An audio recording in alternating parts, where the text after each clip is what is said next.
परम सच्चिदानंद घन प्रेम समुद्र प्यारी जू का निज महल श्री वृंदावन धाम, श्री वृंदावन धाम के युगल चंद्र श्री प्रिया प्रीतम के अत्यंत प्रेम में पगे हुए निज परिकर इनके सानिध्य का हमें जो सौभाग्य मिला है,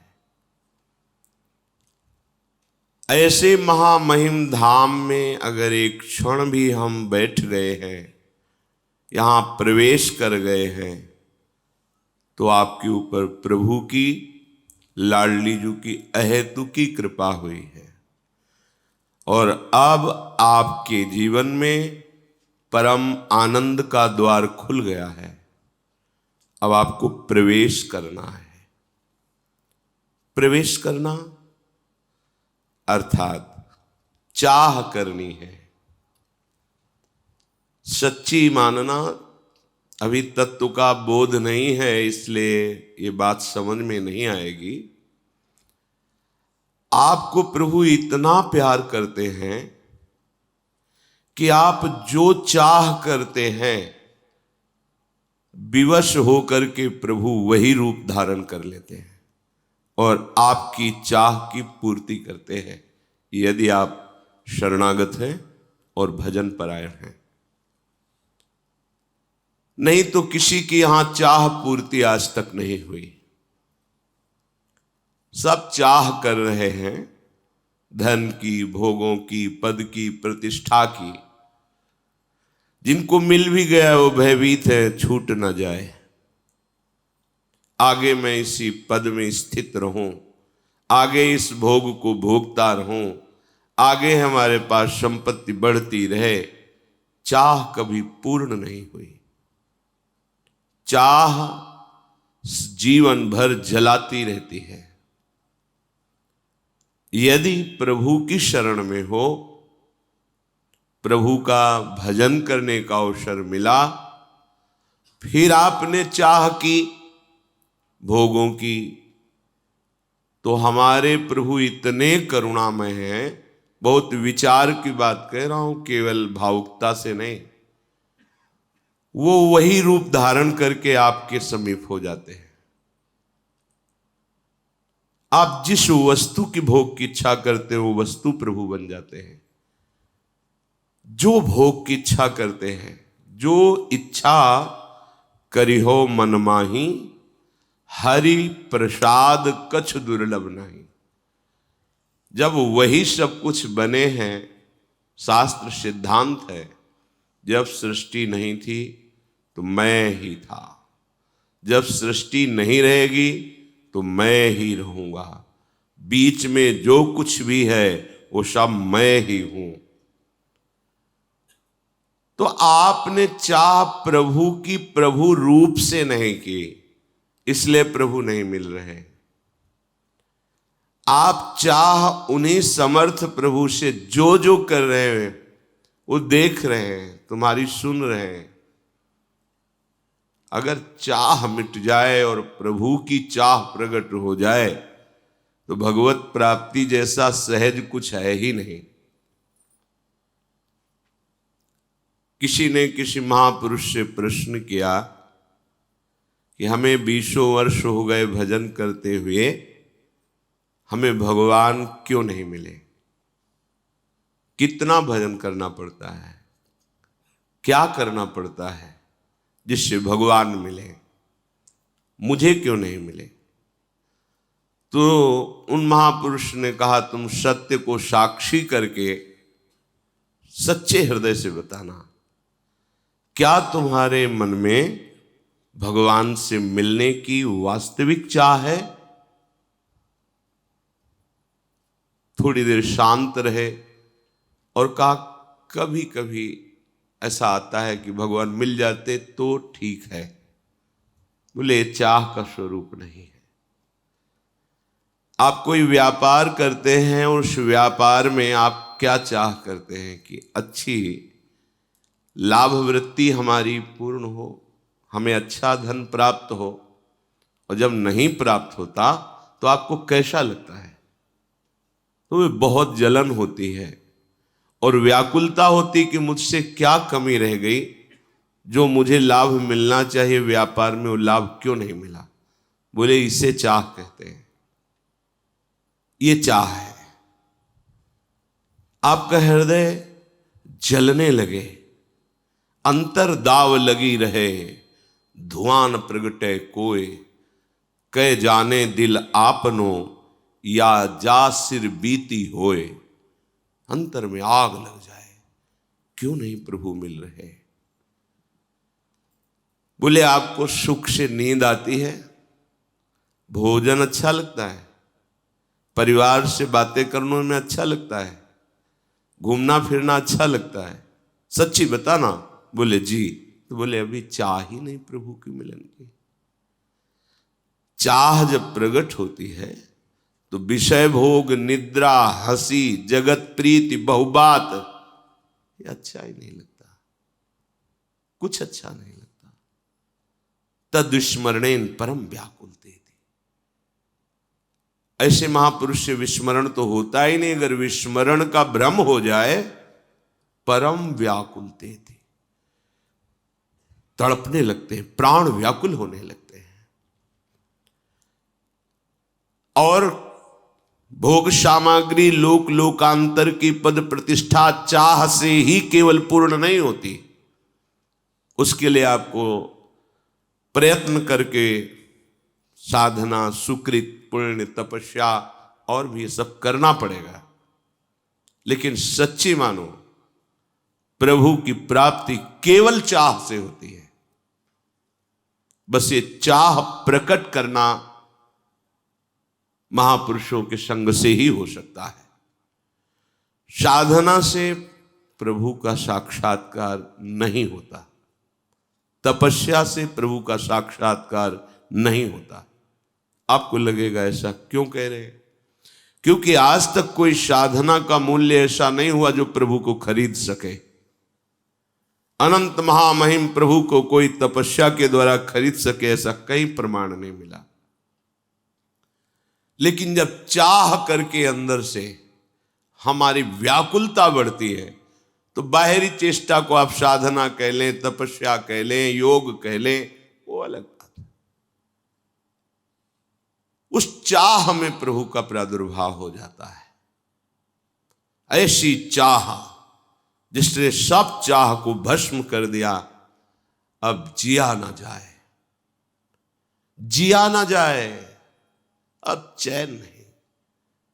ये चाह जितनी ज्यादा प्रकट होगी, जैसे काम की चाह प्रकट होती है, तो जिस गली में अपना प्यारा रहता है, कामना जिससे युक्त है, उधर ही दृष्टि रहती है, वही मन घूमता है। तो आपको प्रभु की चाह हुई, प्रभु के चरणों में मन घूमता है, प्रभु के नाम में, प्रभु के रूप में, प्रभु के लीला में, प्रभु के धाम में नहीं, तो चाह कहां है? जिससे सच्चा प्यार हो जाता है, उसके लिए प्राण पुष्प की तरह न्यौछावर करने में उत्साह रहता है उस प्रेमी को, कि अगर मेरा प्यारा मांग ले तो मैं प्राणों को फूल की तरह समर्पित कर दूं। आपको जरा सी प्रतिकूलता होती है और अपने प्यारे पे दोषारोपण करने लगते हैं, आप भगवान हो, आप ऐसा कर सकते थे, आपने क्यों नहीं किया। चाह, अगर हम किसी गुण की, किसी पद की, किसी भोग की, किसी योग्यता की हमारे अंदर चाह है, तो अभी प्रभु मिलन की चाह नहीं है।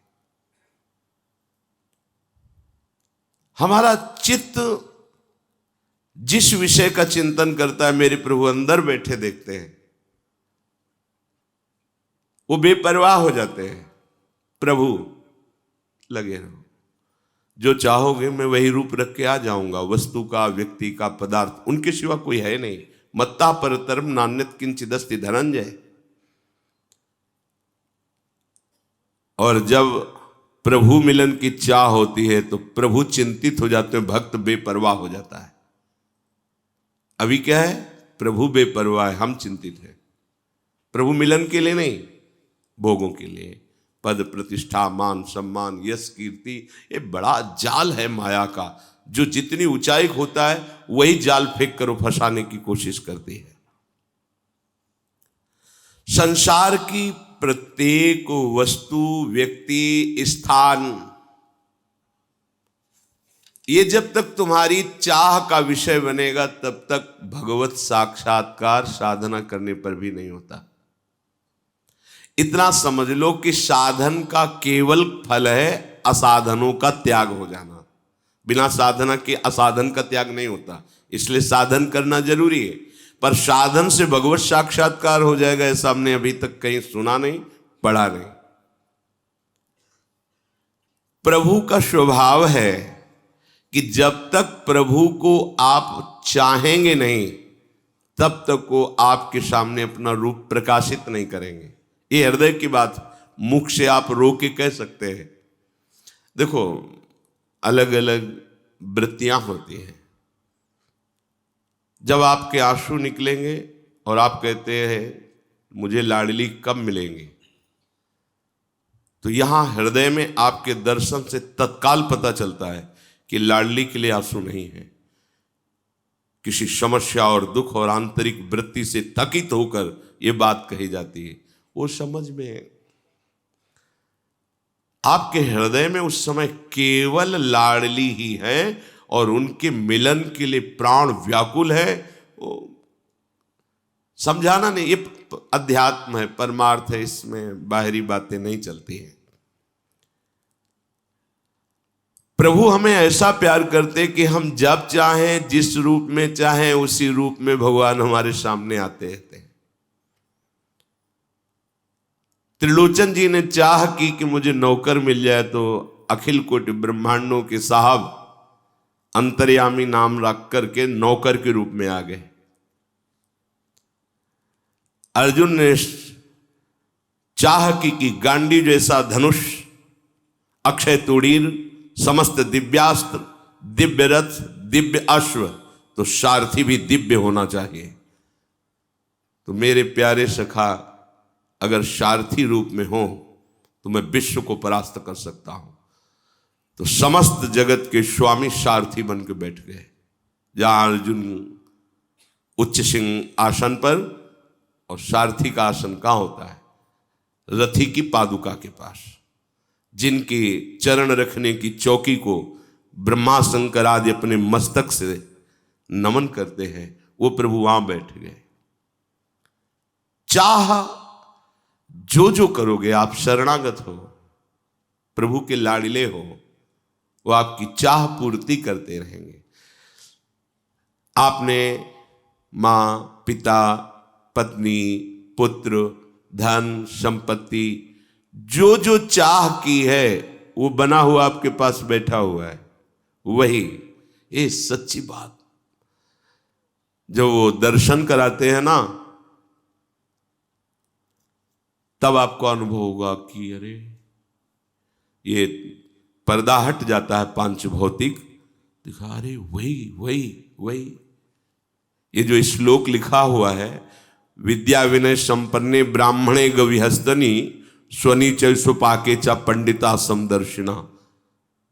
जिधर दृष्टि डालता है उधर वो मुस्कुराते हुए दिखाई देते हैं। जब पर्दा हट जाता है अज्ञान का, तो चींटी में भी, हाथी में भी, ज्ञानी में भी, अज्ञानी में भी, पवित्र योनि में भी, अपवित्र योनि, वो पर्दे नहीं है। वो केवल जिधर देखता है, जैसे गोपीजन जित देखो तित श्याममयी। सखुबाई को दर्शन कराने के लिए सखुबाई बन करके बन गए, और उसके पति की सास की सबकी सेवा कर रहे हैं। कौन? जिनकी सेवा में अनंत शक्ति संपन्न पार्षद हाथ जोड़े खड़े रहते हैं, वो सखुबाई बन करके बंध गए और सेवा कर रहे हैं, पैर दबा रहे हैं उसके पति के। हमारे प्रभु की कोमलता, दयालुता, कृपालुता, महानता, स्वभाव आप नहीं जानते। स्वामी श्री अखंडानंद जी ने पूज्य भाई जी से कहा, एक बार आप अपने दिल की बात बता दो, एक शब्दों में। तो भाई जी ने कहा, उमा राम स्वभाव जेहि जाना, ताई भजन तज भावना। अश्रु प्रवाह होने लगा और कहा, जिसने भगवान के स्वभाव को जान लिया उसे भजन के सिवा कुछ अच्छा नहीं। सच्ची सच्ची, हम जो चाह करते हैं, मेरा प्रीतम वही बना मेरे सामने होता है। अगर हम ये अन्य नाम रूप वस्तु व्यक्ति भोग की चाह ना करें, केवल ललित त्रिभंगी, तो वही रूप यानी कसी कुंज ठाड़े भय भुजा परस्पर हंस, बस मैं यही देखना चाहता हूं, यही चाह है। तो इसकी परीक्षा होगी आपकी। अगर अन्य ना, तो देर नहीं लगेगी, ये रूप प्रकाशित हो जाएगा। ये केवल चाह से मिलता है, केवल चाह से। पर तुम विश्वास करो, इस बात पर विश्वास करो, साधना तो केवल असाधन को नष्ट करने के लिए है। राम कृपा पावही कोई कोई, ये कृपा से, कृपा उसी के, चाह, और चाह मिलती है भगवत प्रेमी महात्माओं के संग से। इसीलिए संग के बराबर कोई भी तप और साधन नहीं रखा गया है। यहां तक मोक्ष को भी बराबर, तात स्वर्ग अपवर्ग सुख धरी तुला, एक अंग तूल न ताहि सकल मिल जो सुख लव सत्संग। जीवन परिवर्तन हो जाता है, जीवन भगवत प्रेमी महात्माओं के संग से चाह पलट जाती है। प्रभु की चाह प्रकट हो जाना, भजन करने की चाह प्रकट हो जाना, ये बहुत बड़ा चमत्कार, छोटी मोटी बात नहीं। भगवान सर्वत्र होते हुए भी अपने को ढके हुए हैं त्रिगुणात्मिका माया के पर्दे से। वो सबकी दृष्टि में नहीं आते हैं, दृष्टि में रहते हुए भी। बहुत ध्यान से सुनना, परमार्थ है। भगवान सबके समीप रहते हुए, सबके समीप रहते हुए भी सबकी दृष्टि में नहीं आते। त्रिगुणात्मिका माया का पर्दा लगा है। कोई अगर अभिमान करके साधना करे तो भगवान को अनंत जन्मों में भी साधना से खरीद नहीं सकता। आज तक कहीं किसी शास्त्र में नहीं लिखा इतना साधन कर लो तो भगवान मिल जाएंगे। इतनी तपस्या के परिणाम से आप भगवान को खरीद सकते हैं। हम ये नहीं कह रहे कि आप साधना न करो। साधना नहीं करोगे तो असाधन जो चल रहा है वो रुकेगा ही नहीं, तो फिर बात बनेगी नहीं। साधना असाधन त्याग के लिए है, पर भगवान की प्राप्ति भगवत प्रेमी महात्माओं के संग से प्रकट हुई चाह से है। चाह, खूब साधना करो, लेकिन आज तक कहीं यह परिणाम लिखा नहीं पाया गया कि साधना से प्रेम का प्रादुर्भाव हुआ। अपने यहां तो सिद्ध महापुरुषों ने कहा, रे मन रसिकन संग बिन रंच न उपजय प्रेम। और गोस्वामी तुलसीदास जी ने कहा, यह गुण साधन ते नहीं होई। और भगवान श्री कृष्ण चंद्र ने कहा कि व्रतानि यज्ञ छंदांसि तीर्थानि यमा यमाह यथा वरुंधेत सत्संगः सर्वसंगोपहो हिमाम। व्रत से, साधना से, नियम से, वेदाध्ययन से, तीर्थयाटन से और धर्मों के पालन से मैं वश में नहीं होता, पर एक संत संग ऐसा जो सर्व संगों का त्याग करा करके मुझे वशीभूत कर लेता है। आज तक कोई मूल्य नहीं लिखा पाया गया शास्त्रों में जिससे हम भगवान को खरीद सके। कोई मूल्य नहीं, कोई साधना, कोई तपस्या, कोई तीर्थयाटन।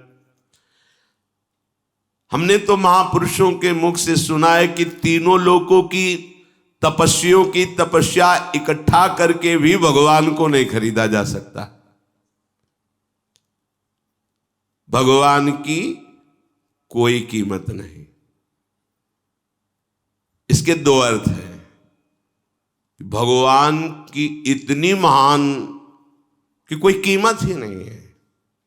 जैसे बोले ये तो अमूल्य हीरा है, इसकी तो चाहो जो ले लो, पर इसकी कीमत, जैसे यमराज जी ने जब कहा तुमने 2 बार राम राम कहा, इसकी कीमत क्या, तो हमें नहीं पता, आप बताओ ना। बोले कीमत तो नहीं बता सकता, क्योंकि नाम की। तो ब्रह्मा जी, भगवान शंकर जी, यहां तक स्वयं भगवान से यही प्रश्न किया गया, तो भगवान ने भी कहा कीमत तो नहीं बता सकता, पर प्रभाव उसका देख लो कि आप लोकपाल ईश्वर कोटि के महापुरुषों द्वारा पालकी में लाया जाकर हमारी गोद में बैठा, पर यह कीमत नहीं कह सकते इसको, अमूल्य। तो भगवान की कीमत क्या है? अर्थात अमूल्य है। और दूसरी बात, कोई मूल्य नहीं, केवल तुम मिलना चाहो बस हृदय से।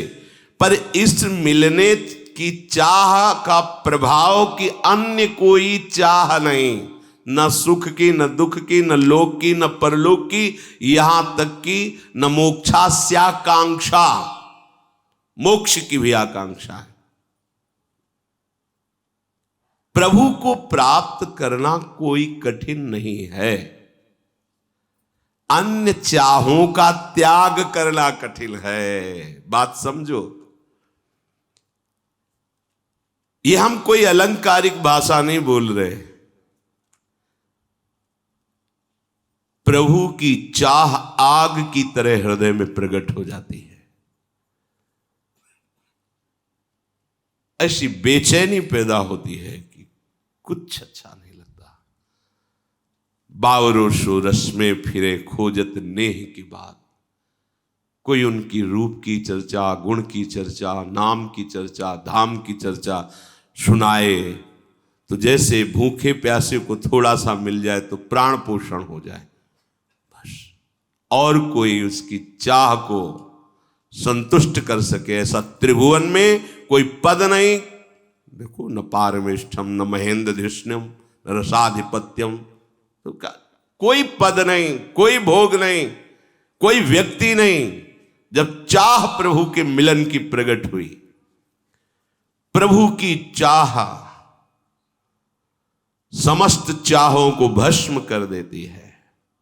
ये चाह और किसी चाह को बर्दाश्त नहीं करती है। ये जो चाह प्रकट हो जाती है, तो जिस माया से सब बड़े बड़े साधक जन, सिद्ध जन, ज्ञानी जन उसकी प्रभुता महिमा का वर्णन करते हैं, माया खल नर्तकी बिचारी, भगवत चाह करने वाले महापुरुष के सामने एक नर्तकी की तरह है, वो आकर्षण नहीं कर सकती। ये तभी तक हमको लूटते रहते हैं, काम क्रोध आदि।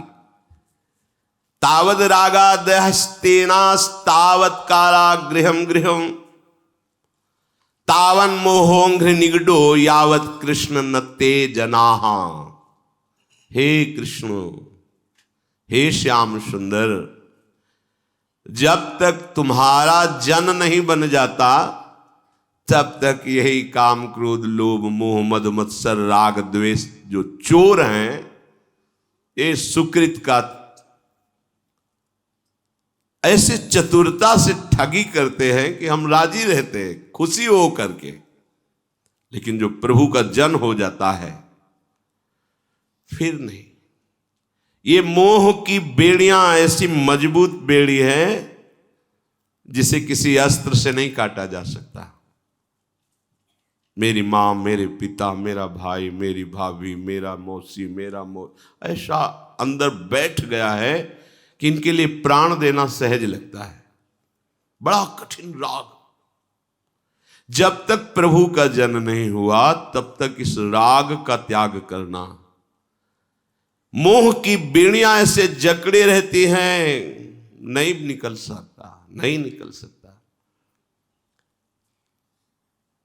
किसी साधक के परिचय का कोई परिवार का एक बार आया था, ही धाम में थे,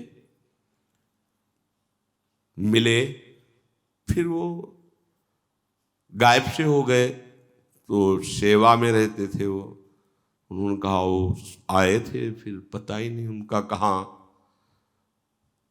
रात्रि में फिर 2 ही 3 लोग उस समय थे, तो वहां गए ढूंढने। तो किसी ने बताया यमुना किनारे गए तो ऐसे कपड़ा ढके हुए बैठे थे ऐसे। बड़ा हमें अच्छा लगा कि चलो वृंदावन आने का यही लाभ। उनसे कहा हठ नहीं किया जाता, चलो प्रसाद पाओ चल करके, क्या तुम्हारे अंदर चाह है? तो रो पड़े।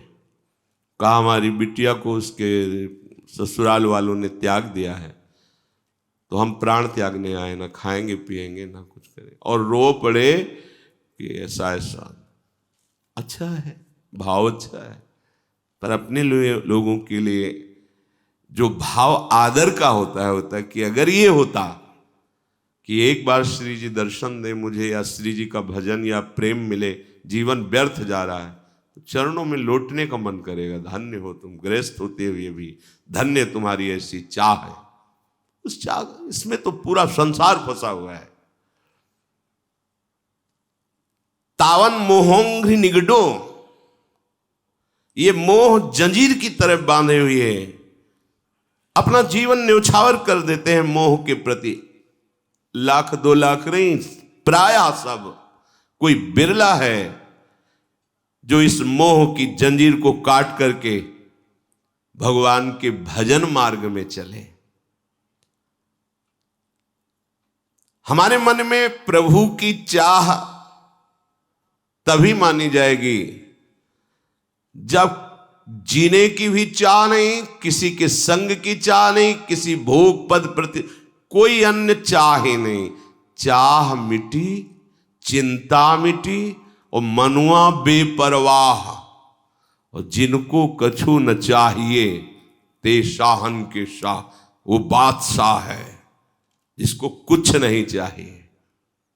और वाल्मीकि जी भी भगवान श्री राम से कह रहे कि जाहि न चाही कबहु कछु, तुम सन सहज सने।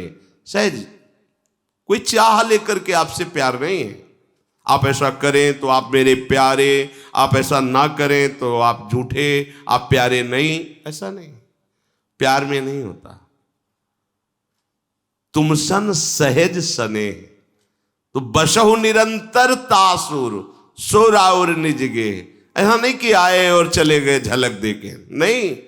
वो बसहु निरंतर तास उर, उसके हृदय में निरंतर प्रभु बसते हैं। कैसे? जैसे अपने घर में रह जाता है, बाहर बुलाने पर गए, 1-2 घंटा सभा में बैठे चले आए, लेकिन अपने कुटिया में वहां तो रहा ही जाता है। वहां कोई थोड़ी कि कितने मिनट हो गए यहां रहते हुए, वो तो सहज।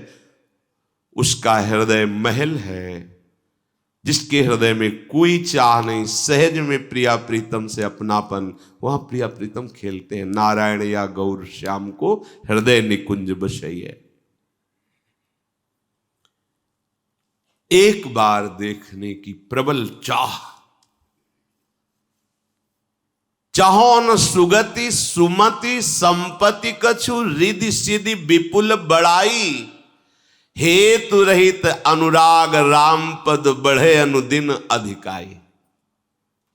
गोस्वामी जी क्या कह रहे हैं? मुझे सदगति नहीं चाहिए।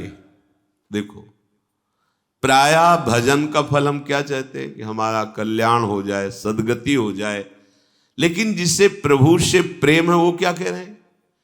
कह रहे चाहो न सुगति, मेरी सदगति हो, मैं नहीं चाहता। सुमति, मुझे बहुत ज्ञान हो जाए, बहुत ज्ञानी नहीं चाहिए। संपत्ति मुझे नहीं चाहिए। रिद्धि सिद्धि नहीं चाहिए। विपुल बड़ाई, लोग वाह वाह करें, मुझे नहीं चाहिए। तो चाहिए क्या? हे राघवेंद्र सरकार,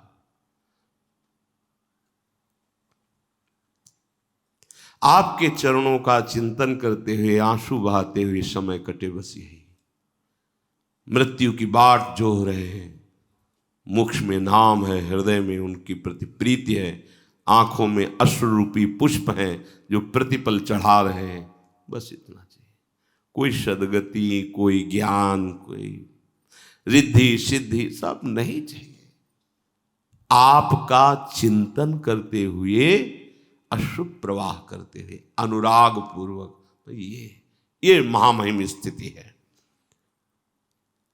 जब ये चाह रहेगी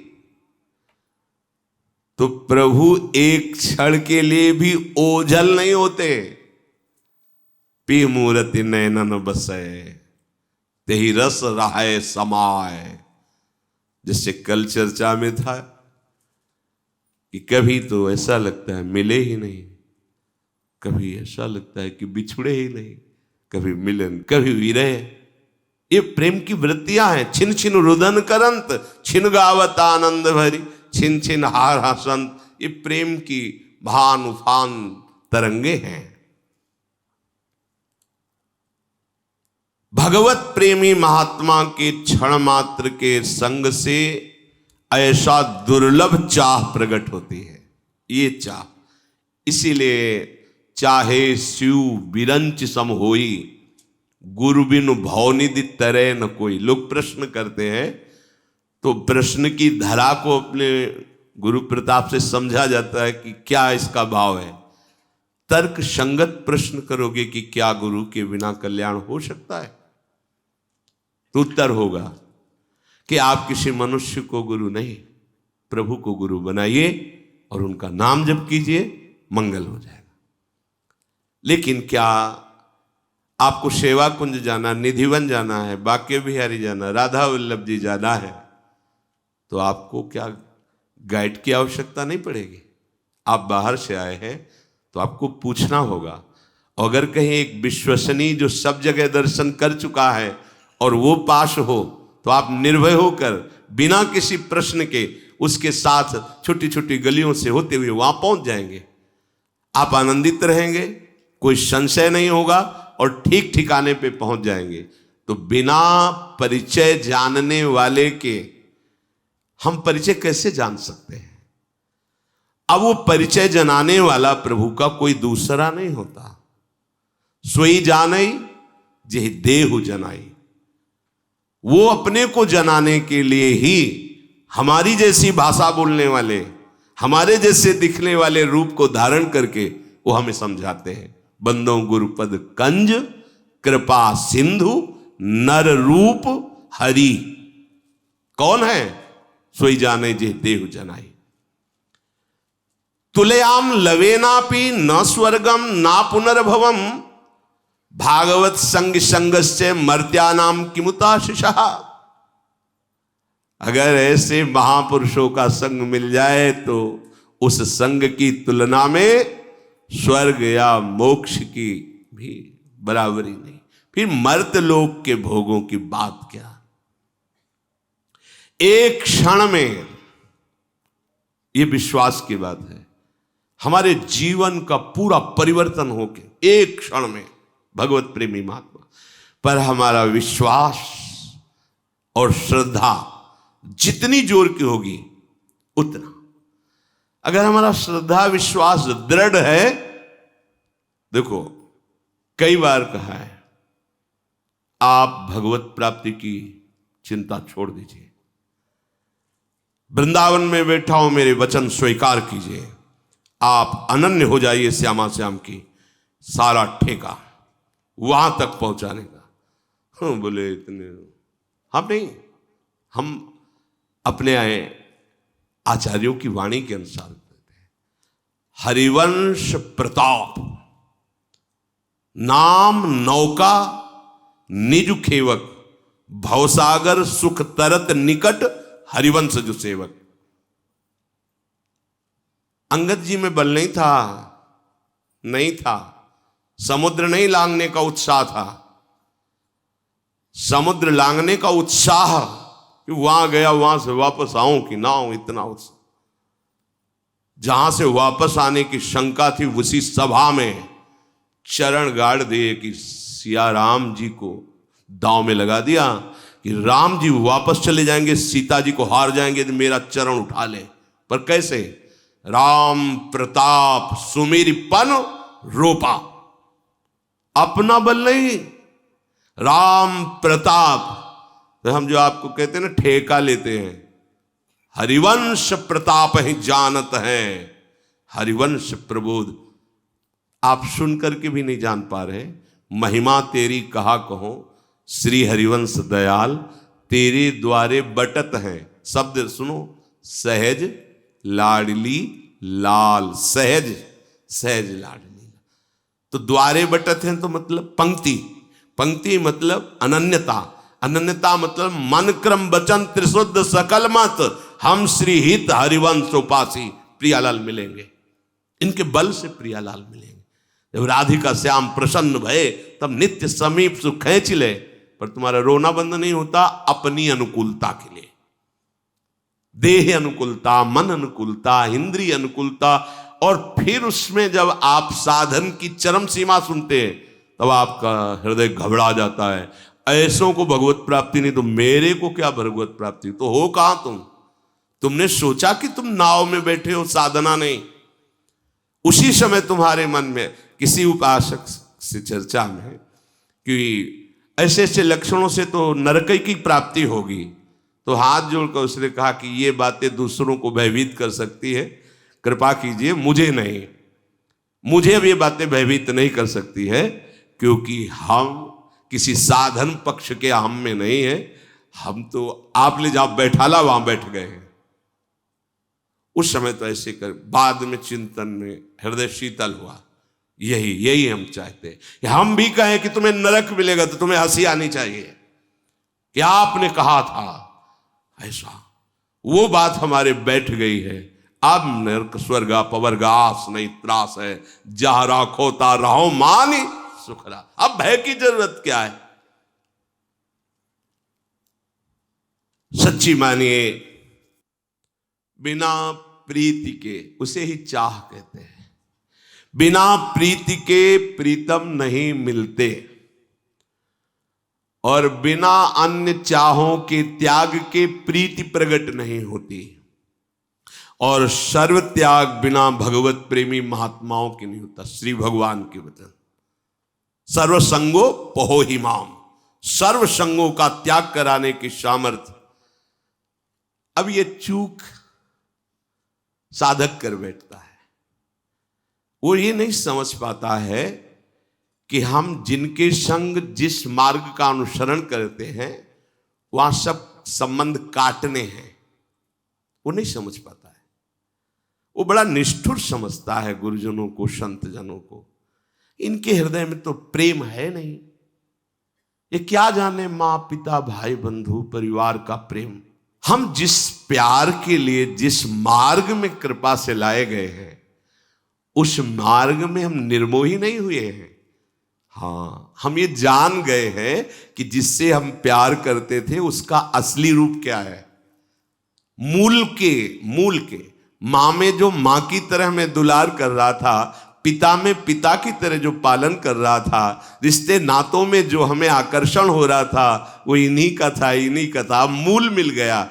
इसलिए अन्य सब संबंध जो मायाकृत नाम रूपधारी हैं उनसे चित्त को हटाने का बल भगवत प्रेमी महात्माओं से मिलता है। हम क्या करते हैं कि बहुत गुप्त जगह में अपने माने हुए प्रिय संबंधों को छुपा के रखते हैं, और जहां प्रतिकूलता की कसौटी भेजी गई वहीं खड़े मिलते हैं। जिस मार्ग के पथिक हो फिसल गए, आप गए। किस मार्ग के पथिक हो? सर्व त्याग से प्रीति प्रकट होती है और प्रीति से प्रीतम मिलते हैं, और जो सर्व त्याग तुम कदापि नहीं कर सकते वो उनके वचन और कृपा कोर से ऐसे सहज में हो जाएगा, पर उपासक नहीं समझता। यही भगवान की दुरंत माया है कि अमृत कुंड के समीप आकर भी वो आचमन भी नहीं कर पाया और फिर फिसल कर विषय रूपी विष में गिर गया जाके।